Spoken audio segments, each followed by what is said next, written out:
The Battle of Crete is a memorial frieze, comprised of 80 marble panels, and is considered to be the greatest of memorial works by the Cretan sculptor Nikos Sofialakis. The work was commissioned in 1968 by the leader of the National Resistance of Crete in World War II, Captain Manolis Badouvas, as a memorial for the museum monument of National Resistance fighters in Patelles, Heraklion, Crete. The frieze is a historical narrative detailing the events of the German occupation of Crete during World War II. It is separated into 9 sequential units that portray the Cretan fight for liberty, from the first moment of the German invasion in 1941 until the liberation of the island at the conclusion of the war in 1945. This work is meant to be viewed from a lower visual angle. It is 18 meters in length, with each individual panel measuring 1 meter long and 90 centimeters wide. The scenes are carved in low relief on Pentelic marble, and have been finished with a terracotta patina, for contrast and emphasis. The artist used original photographs and testimony from the leader of the Cretan resistance movement, Captain Manolis Badouvas, as his sources. Sofialakis initially sketched the scenes with blue ink, and then moved to larger-scale studies in charcoal in 1968, prior to completing the project in 1969. In the first panel, titled "The Fall of the German Paratroopers in Crete," the artist renders a phase in the German airborne attack at the Malmö airport, in the region of Viano, at the onset of Operation Mercury, in May 1941. This event was met with the immediate reaction of the resistance infantry units on the ground, as depicted in the foreground of the piece. The theatre of operations, signified by the Statue of Freedom on the Cape of Viano, which is visible in the far right, marks the true ideological course of the struggle of liberty through the ages.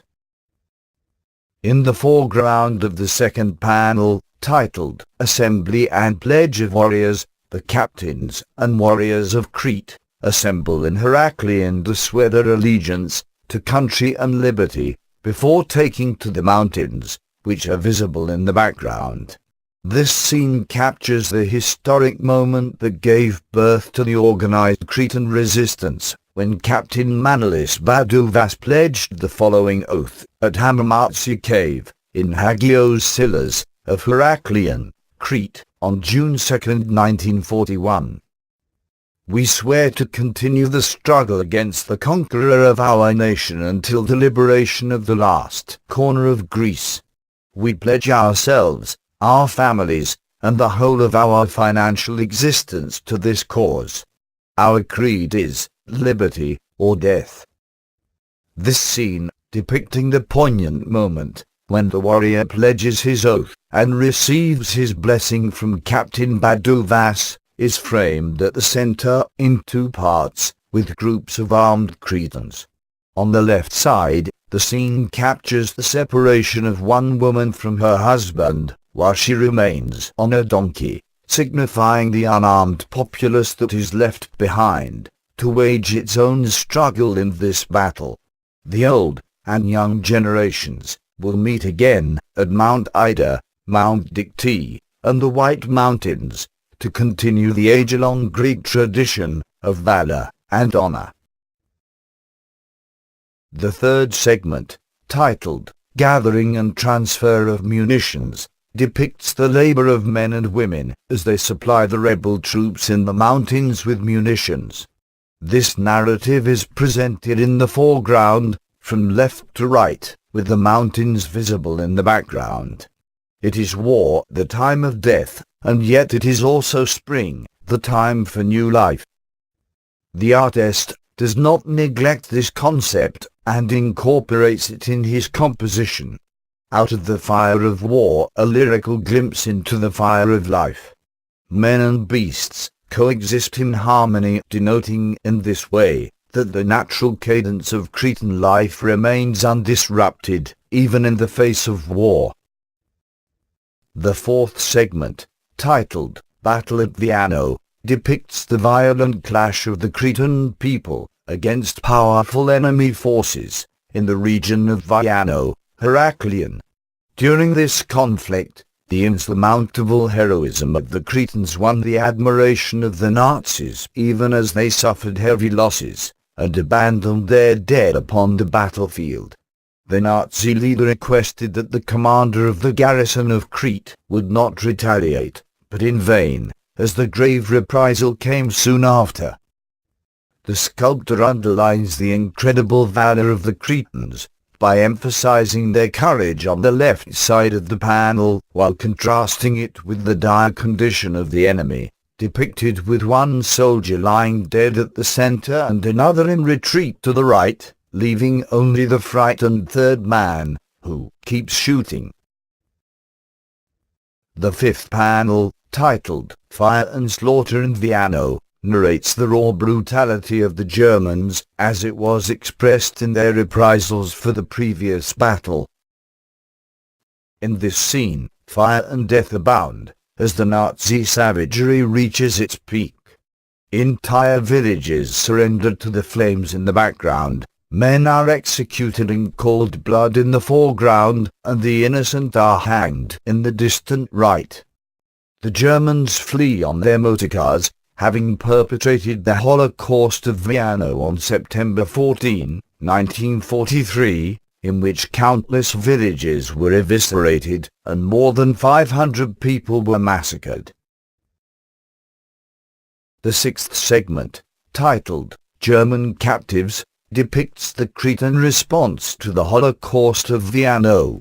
The Cretan rebels take German captives, who watch the executions and fires from a Greek observation post, aware that they have broken their promise to respect the unarmed populace.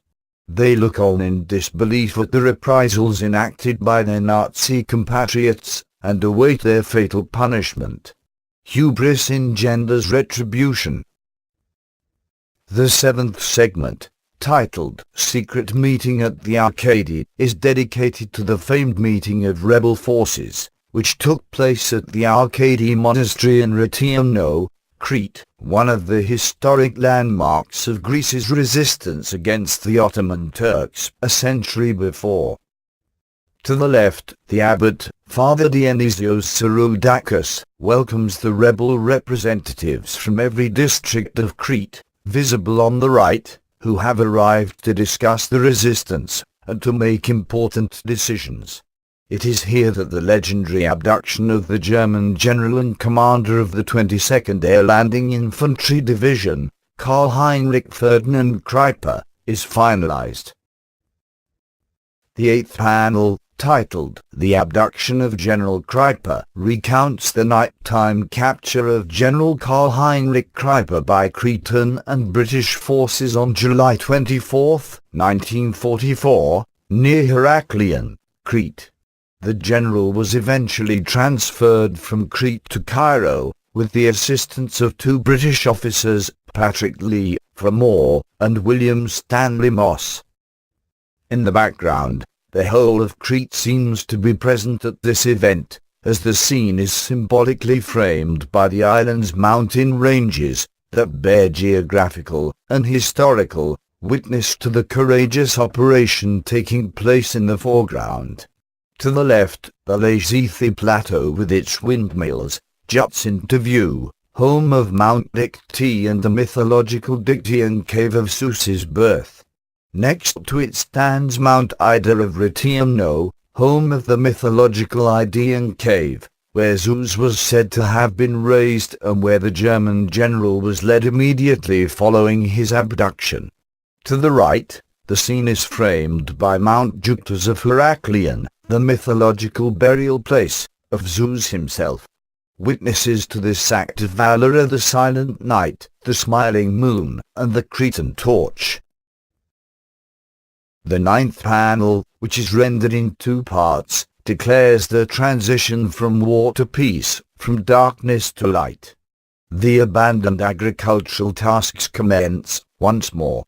The Cretans, the warriors of yesterday, have put away their weapons to devote themselves to their works of peace. Life at this point must be won by other means.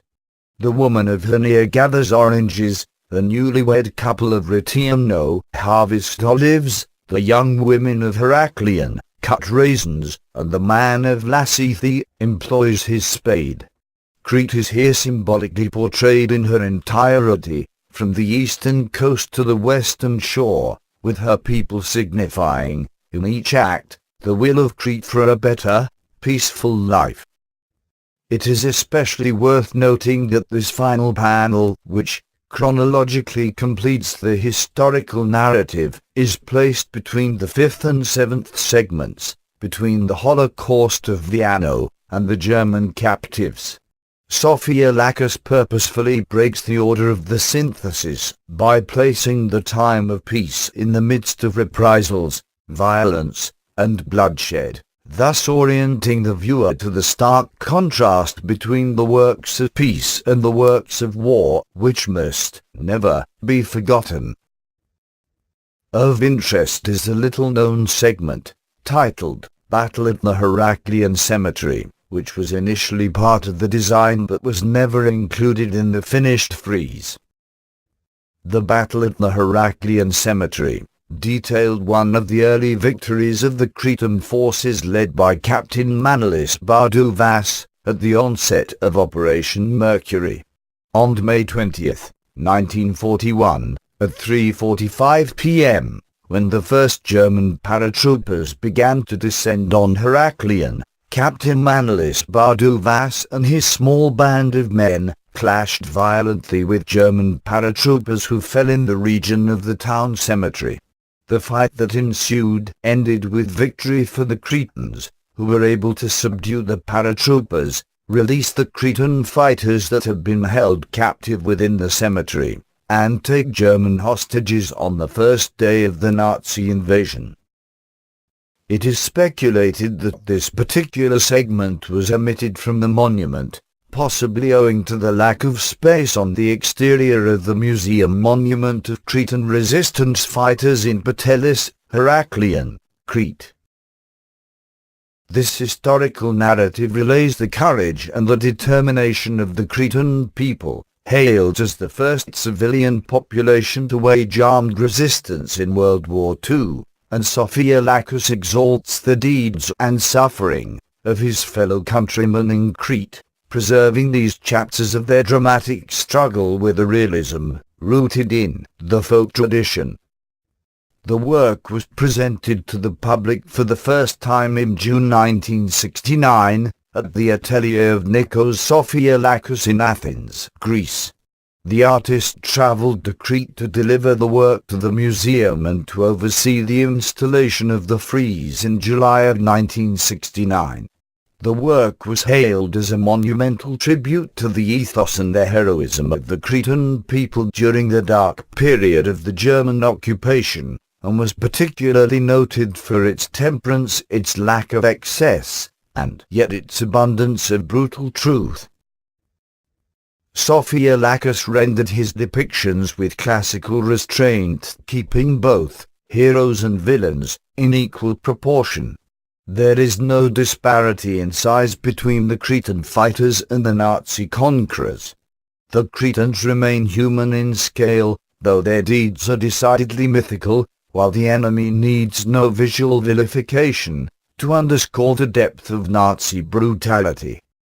In retaining this human scale, and in vigorously avoiding excess of emotion, Sofialakis allows the events to speak for themselves, for history to be retold, and for the viewer to be reminded that man is both the measure of the greatest heroism and of the utmost savagery.